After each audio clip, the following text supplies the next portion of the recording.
Well, it's not breakfast.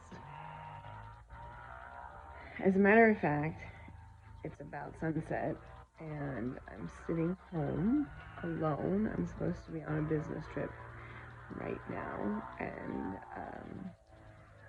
things happened, and I had to cancel my trip. So I'm sitting here just thinking, and what I think, that's usually when one of these videos pops into my head. So today, the wisdom I want to share is about leadership. Whether it's in your professional life, whether it's in your personal life, or whether it's as a parent. Leadership, to me, is about being an example, not about telling someone what to do. One of the hardest things about leading or mentoring or raising children or whatever is the desire to want to do things for other people instead of with other people. And I fall into this trap a lot because sometimes it's easier, sometimes it's faster, sometimes it just takes the headache away if I can do it myself, my own way, and not have to explain. But that's not leadership. That's certainly not good parenting, and it absolutely is not mentoring. In my former business, we used to say that mentorship was wanting someone to be better than you are when they're at the place that you are. So, for example, when someone had been a year into their career or had hit a certain promotional level within our company, I wanted them to be exceeding what I had done at that level or at that time. And today, I sent a message to my team who is on the trip that I'm supposed to be on, because I had once heard someone say that being a good leader meant being able to stand humbly in the back of a room and watch the people who you've led be honored and awarded and accoladed for their accomplishments and have no one know who you are or what your name is or that you even participated in that. And oftentimes we're very ego driven, especially when it comes to our accomplishments and success. And even in parenting, we want to take credit for the things our kids do and point the finger at ourselves and say, look, I did that. I raised that. That's my kid. And understandably so. I'm very proud of what my children do. I'm very proud of what my team accomplishes. I'm very proud of what I've done and how hard I've worked and the things that I've accomplished. And sometimes we want to shout that. And I'm no different than anyone else. I have an enormous ego, and being humble, it does not come easy to me. But in my personal life and looking at the way that I parent, the way that I work, and the way that I have relationships, personal relationships, friendships, family relationships, all of that, I've just been kind of turning the mirror around on myself today and being very introspective, which I believe everyone should be. When our inclination is to lash out at someone else or to point out the flaws of someone else or to point to what's been done to us, what we should do is turn the mirror around, look at ourselves, and say, what did I do that created this situation? And what can I do to rectify or alleviate the situation or make it better or put some positive spin on it or change it if that's what we want to do.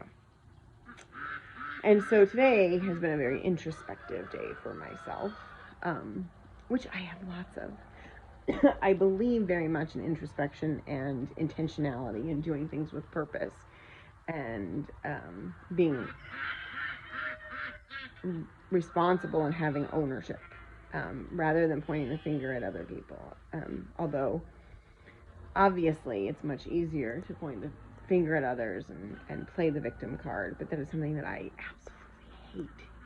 So oftentimes I actually end up taking more responsibility than is mine, and not being able to say that whatever that is, that belongs to someone else, because I want to own everything. I used to joke that it didn't matter if there was a tsunami in Japan, I'd find a way to make it be my fault.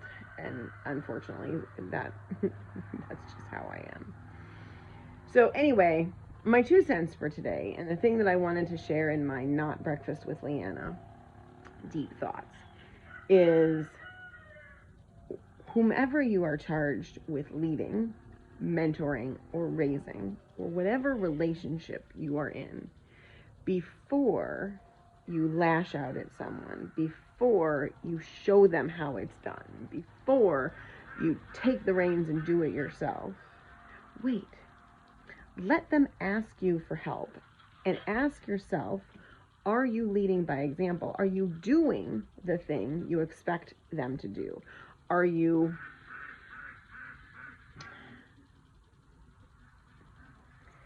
doing the thing that you're upset that they're not doing, right? Like, if I'm pissed at my kids because they're not picking up after themselves, or washing the dishes, or doing the laundry, or getting their homework done, am I the right example? Am I doing all the things around the house that I need to do? Am I doing the work that I need to do? Do I have my nose to the grindstone? Am I leading by example before I lay into them about what my expectation is of them? Am I living up to my expectation of other people? This is a constant source of tension in our house, because everybody has this expectation of others, but never really wants to look and say, have I done all that I can do? And this is a pet peeve of mine, a big one. And the same is true in business. If you have a team that you lead, if you have people that you manage, if you have people that you mentor, before you get frustrated with the amount of business they're not doing, or the closings that they're not accomplishing, or whatever it is, ask yourself if you're doing those things. Are you making the phone calls? Are you showing up on time? Are you attending every event? Are you adding your own customers? Are you providing a good level of customer service? Are you available to your team to ask questions? And do you point them in the direction of the information without giving them the answer, and allow them to figure it out themselves? Because that is empowerment. When you give someone an answer, you are enabling. And so, like with my kids, if my kids have a problem, I give them my experience, but I let them find the answer. If my team comes to me with a question, I show them where the answer is.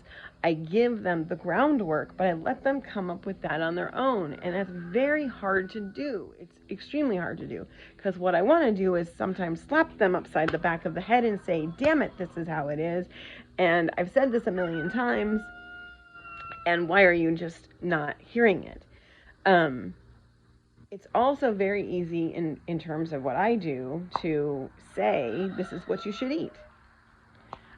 But am I walking that walk? Am I talking that talk? Am I eating the way that I should be? Am I an example for everyone who looks at me of the life I want to reflect? And I work really hard at that. I work really hard at being the person that when people look at me, they say all the things that she tells us, all the things that she preaches, professes, believes, educates on. That's what she does every day, day in and day out. Moment by moment, I live what I believe, and I'm an example for other people. And I've noticed a lot lately that not everybody does that. And I have to be reminded of another video I did, which is E equals R, or E plus R equals O, which is the event plus your response equals your outcome. In other words, you can control your response. You can't control the event, but by controlling your own response, you control the outcome. No one else does.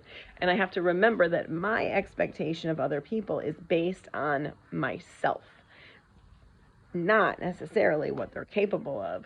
And that's a whole nother video. But anyway, today I want you to take a look at yourself. I want you, every time you get frustrated with somebody else, to put a mirror in front of yourself and say, did I do the very thing that I expected them to do? And how can I be a better example today to the people around me? Anyway, that's your not breakfast with Leanna deep thoughts for the day, and where I say the things that no one else will say to you. I hope that you guys have a wonderful night.